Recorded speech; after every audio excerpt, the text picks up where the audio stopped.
the biggest challenge of my life as a cinematographer, and suddenly, as you're walking into a master of cinema, but also, someone that has an iconoclast that has crafted a world of images that are in everyone's, mind, so it's kind of difficult to step into. And also, he's been using the same DP for 40 years. Yeah, he's been changing, but like in the last 10 movies, 8 were done by Alcaine, who is like one of the masters of light in Spain, so it's like, it's pretty scary. To step into that set, and then, with Tilda and Julianne and John, it's all, Well, I'll be honest, like, my main reference for this, what I wanted to do with this was to just do an homage of the good Almodóvar movies that we've seen through the years, So I studied his movies carefully, and I wanted, to feel as more Almodóvar as possible and to get the best of Almodóvar, But he also was like, in our first meeting, he was also like, I have some tendencies. He's like, I know that, you're not gonna get him out of his colors, you're not gonna get him out of, he likes things bright and colorful and contrasty, and the actresses, the way that he likes them, and obviously that was my whole game. But it's like, he also said, I also want to be surprised. I also want to expand my universe a little bit. So that's what I tried a little bit, Congratulations. I know Pedro for over 30 years. Okay. We met, we were always friends, and he's like my work, I like his work. I'm a huge fan of his films. And many times over the years, Pedro has been writing something, and I'm in Madrid doing publicity or something, or he's in New York. He likes to go out to dinner with me, sometimes with his fellow actresses, but sometimes alone, and will tell me he's writing something, and I'll always say, oh, you want to, tell me a little bit about it, and then he starts acting out, the movie. And in the case of Talk to Her, he was in the middle of writing it, and we went out, and he actually did the entire movie. The entire thing. And then he steps inside the woman's vagina. I was eating something, I was really? And I remember seeing, I was flabbergasted because I knew he was making stuff up, because he had written all of it. And he was working it out on you. He was trying it out on me, and I was like his audience. And when I saw the film, which I loved, I was like, well, I've already experienced the movie. So I realized, when he asked me, he said, it's not the biggest role, but it's really important.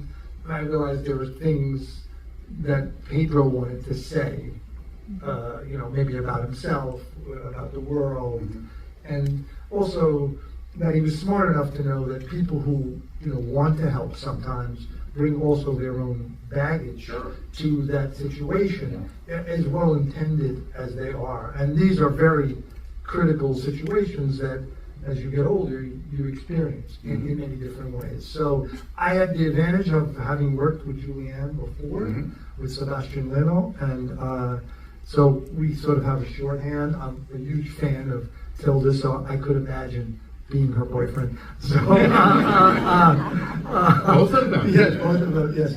Too bad we had no flashbacks of that. So, but I realized that that's your job, and sometimes you can say when you're in every scene, then you have to modulate everything through this. You're an anchor, and sometimes when you parachute in, it's to be explosive thing. And sometimes in a film like this, it's really delicate. But because I knew Julianne, it made it much easier. And I kind of know, I'm Latin, so I understand some of Pedro's tendencies and strengths. And so, I've always wanted to work with him. I always thought I would play a mute character in Spanish films, which I told him that I would, but it's a delight to get to work with this group of people and to finally, work with him, because I admire him so much. Well, John, you hit on two things there that I wanted to ask a little about, because we don't have a lot of time, but the mute part of it,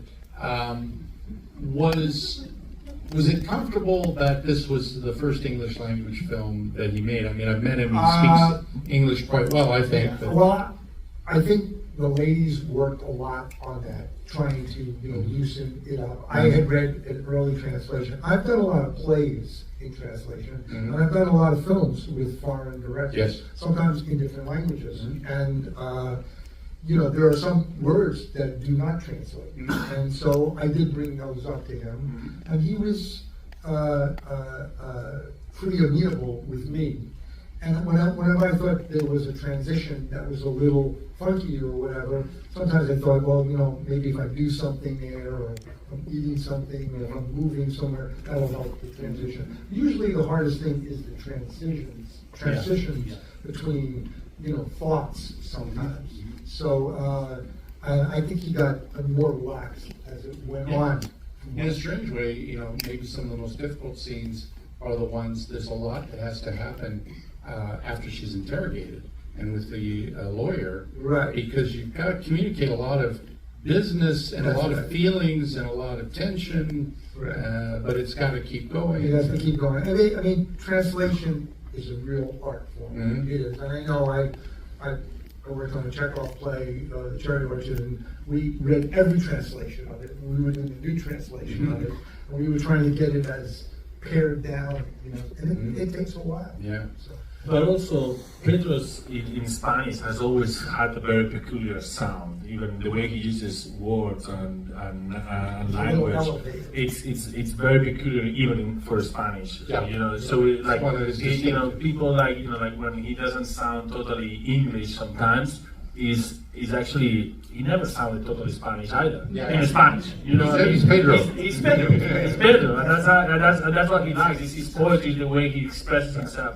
So it's a different, it's like, there are layers. He's a maestro because the color palette is unusual and it's very pronounced, but it's real and emotionally it works. Somehow he takes these discordant things and makes them work. We were talking in the lobby about something that I didn't realize I had a question that relates to it. John, you were talking about working with Robbie Mueller and how much he worked with you as an actor. And I realize I have a question about for both of you, which is how much rehearsing from the point of view of the actor and from the point of view of cinematographer, how much rehearsal is too much or how much is not enough? Well, I think rehearsal is good if it's not result-oriented. If you're exploring it, or sometimes you're trying to find the music of the scene, getting to know someone. I think if you know how to rehearse, it's not going to hurt you. You can still be spontaneous. There's a danger of rehearsing it to death. Yeah, I mean, you could shoot something to death also. Right. I've shot scenes where we got the scene, and they kept shooting from every other angle. So that's a whole other experience. But I think spending time beforehand is a terrific.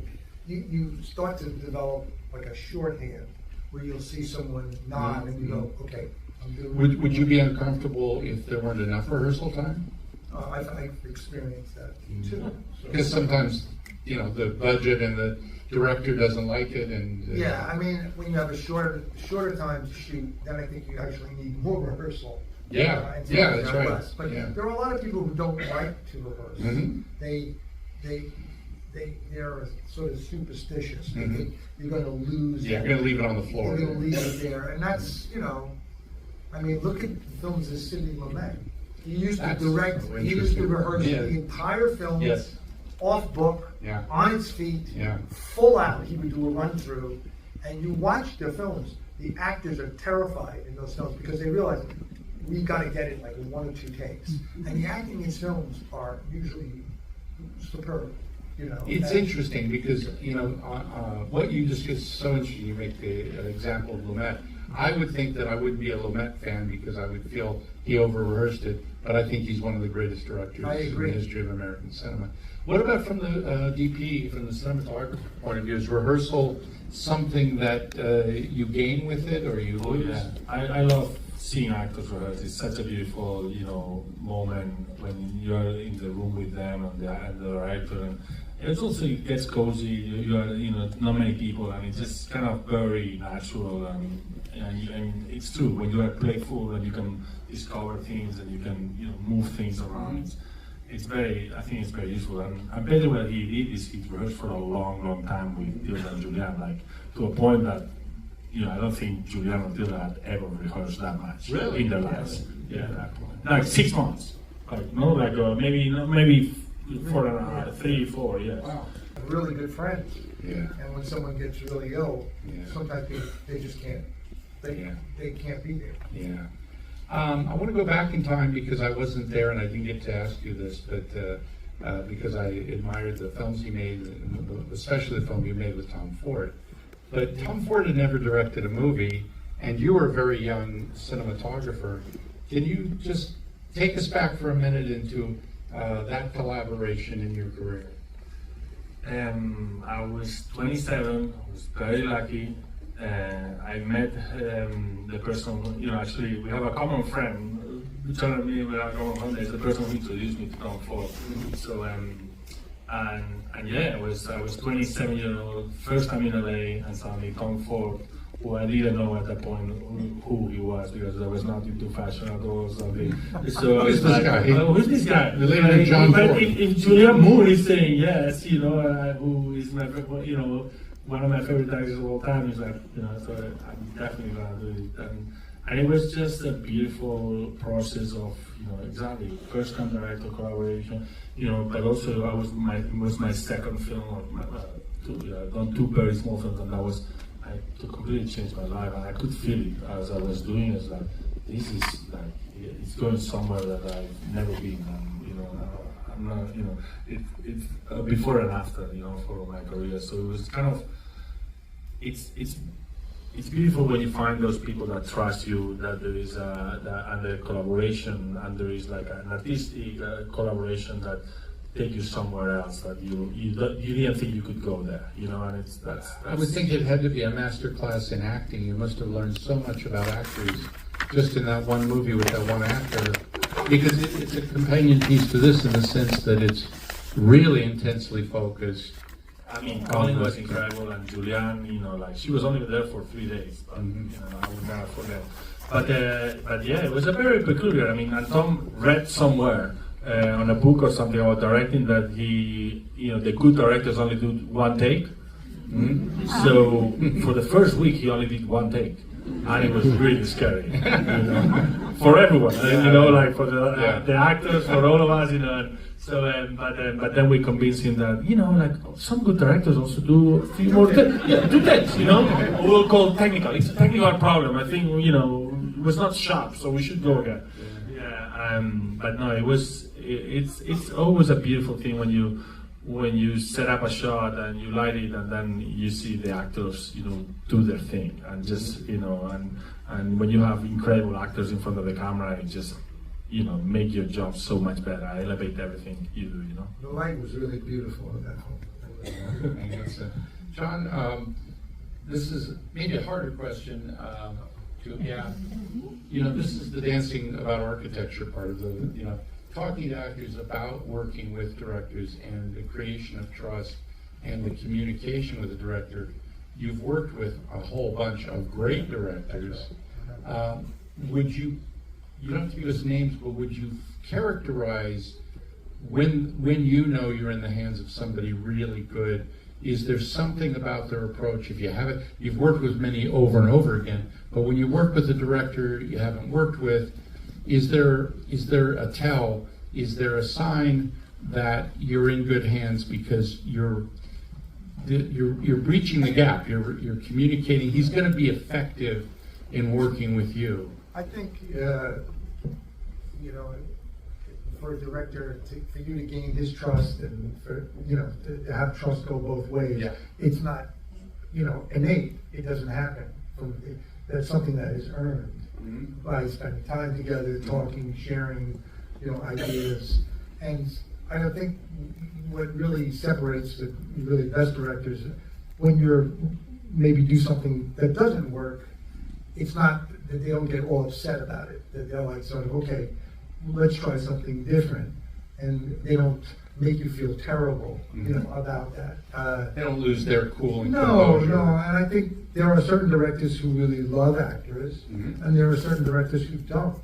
You're just there to serve them. They're something that's in their head, and if you can laugh with someone or you could share something, everyone is very different, and I've worked with directors from around the world, and and sometimes culturally they're very different, and compositionally they can be very different. So some like improvisation, some don't, but it's like it's like friendship, it's individuality, and I worked with a great Italian director, Francesco Rosi, and I worked with him for a long time on a film called La Tregua. And I loved working with him because when he couldn't describe what he wanted you to do, he would sometimes act it out for you. But he was a great actor. And sometimes I wouldn't know if he was playing like the woman opposite of me or he was playing me, whatever. But he would show me sometimes how to sit down. And I didn't mind. I thought, wow, look, that's great. So because the trust had been created. That's right. It had been there, and you kind of know that by you can feel someone's. It's like a teacher who approves of the student who is, trying to solve the math problem. I've had actors tell me that sometimes a director can be quite sadistic. If you get on the wrong side of them, they can do things that can really hurt you. Oh yeah. Physically. I've experienced that. Yes. In the 1980s, that was a big thing. There was a lot of cocaine directors, and they would get physical and sort of abusive to you. And so eventually, I learned how to speak up for myself. Say, hey, that doesn't work for me. But it took a little while because actors, when they get hired, they don't want to be fired. You're vulnerable. You're vulnerable, and I realized, okay, well, the director's vulnerable too. You know what I mean? Because they hired you. And, that's why you're doing all the cocaine. Yeah, right. So, but it's, some people are like generals. Some people are like great cooks.